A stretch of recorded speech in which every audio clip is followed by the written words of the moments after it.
Sveiki, taigi šioje video pamokoje bus CSS 3 kraštai. Paprastus CSS kraštus parodžiau CSS dėžutės modelyje, tai yra toj pamokoj konkrečioj. Na ir ten buvo, galima sakyti, pagrindiniai dalykai. Tačiau su trečia CSS versija atsirado šiek tiek papildomų dalykų, kurie yra visai smagus.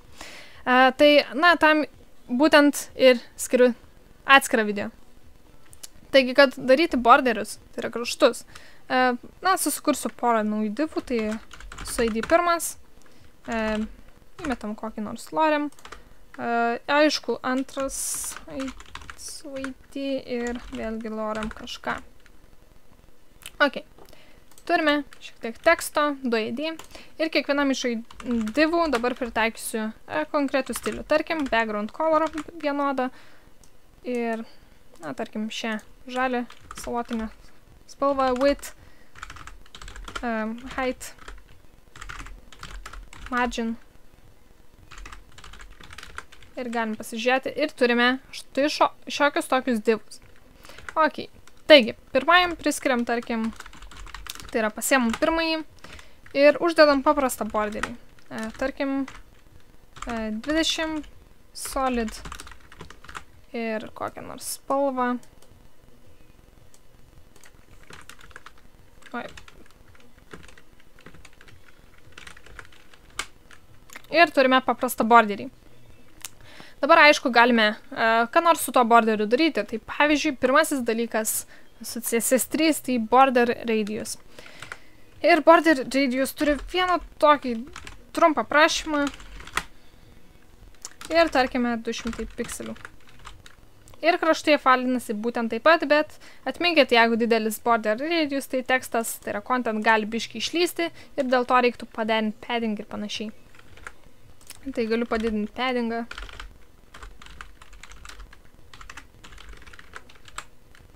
Na ir gautųsi šitaip, tada tekstas liktų savo vietoje. Na, arba mažiau šiek tiek galbūt. Ne. Kažkas tokio. Nu, žodžiu.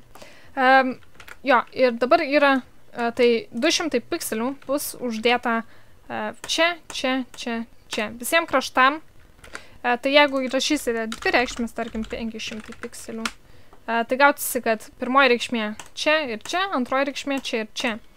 Jeigu 3 skaičiai būtų, tai būtų pirmoji reikšmė, antroji reikšmė ir trečioji reikšmė. Jeigu 4 skaičiai,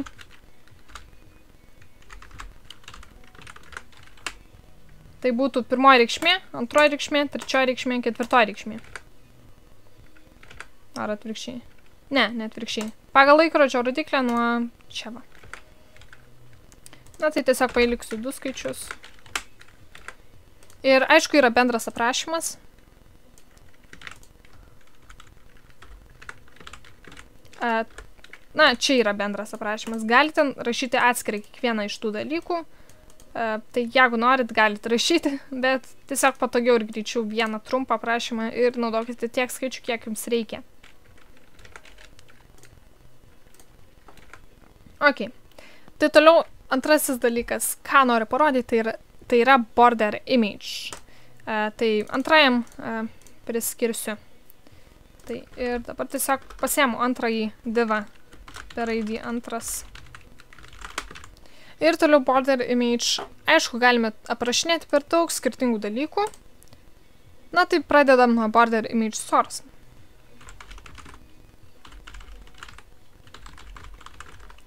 URL ir tada border png. Tas border png yra toks mažas paveiksliukas.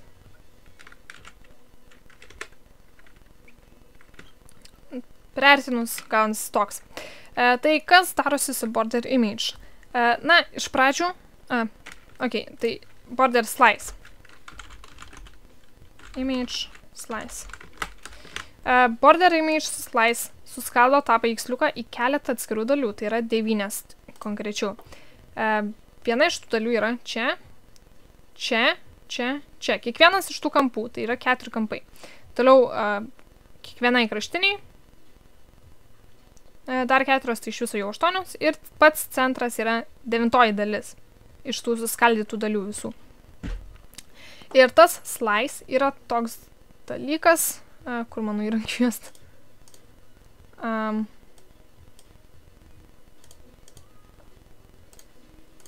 Ok, ir tas border image slice yra, kad po kiek, tai yra, po kiek skaldo tą paveiksliuką, po kiek ten pikselių ar panašiai yra jame. Tai čia 28. Tai pasiemu 28 normaliai. Ir ok.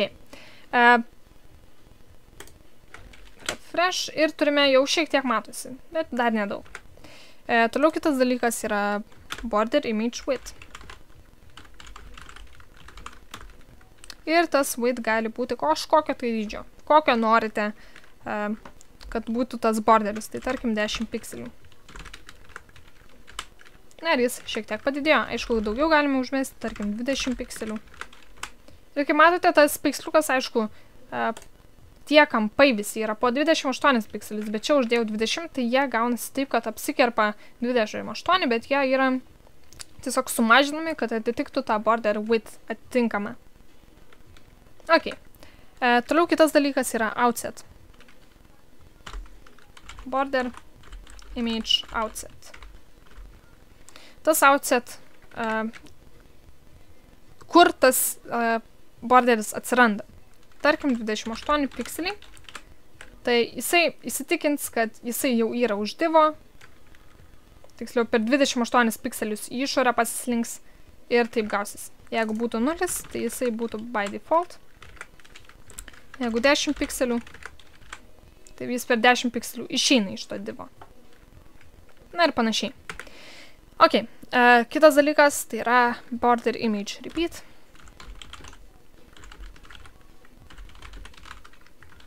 Ir jisai gali būti stretch, repeat, round ir space. Tai stretch dabar yra uždėtas. Kaip matote, tas vidurinis išsitempia. Toliau, jeigu būtų repeat, tai jisai atsikartotų. Jeigu būtų round, tai jisai gražiau šiek tiek atsikartotų. Na, čia žiūrint kaip jamat.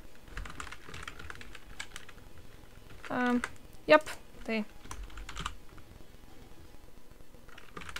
round lyg tais gražiai buvo. Jo. Ok, tai toks ilgas aprašymas tam border image, bet yra ir greitesnis. Tačiau tas greitesnis ne viską prašo. Tiesiog užkomentuosiu visą tai. Ir yra tas greitesnis border image. Ir aišku, į tą border image įeina source, slice ir repeat. Tai source rl, border png ir tada slice po 28 ir tada round.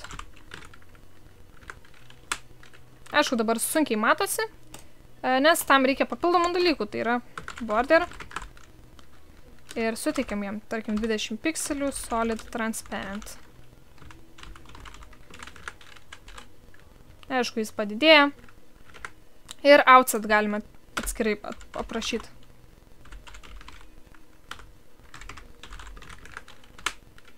Arba negalime.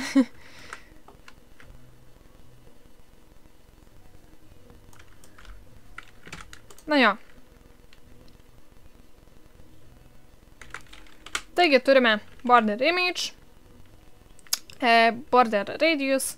Tai tokie du pagrindiniai nauji dalykai su CSS3 kraštais. Tai jeigu jums reikės kažko šustriau, tai jūs galite naudoti juos. Na, tik neįsisiautikit, nes, tarkim, border image Internet Explorer net nepalaiko. Tai turėkit omeny, kad jeigu kursit dizainą border image, gali jums problematiškas būti bandant suderinti su Internet Explorer, kuris visai nepalaiko jo. Tai jo, tokia problema. Bet Radius berods veikia su viskuo. Na ir šiaip visai cool atrodo tokie nestandartiniai shapes. Na tai šiam video tiek, kitame video bus CSS3 gradientai ir šešėliai. Iki.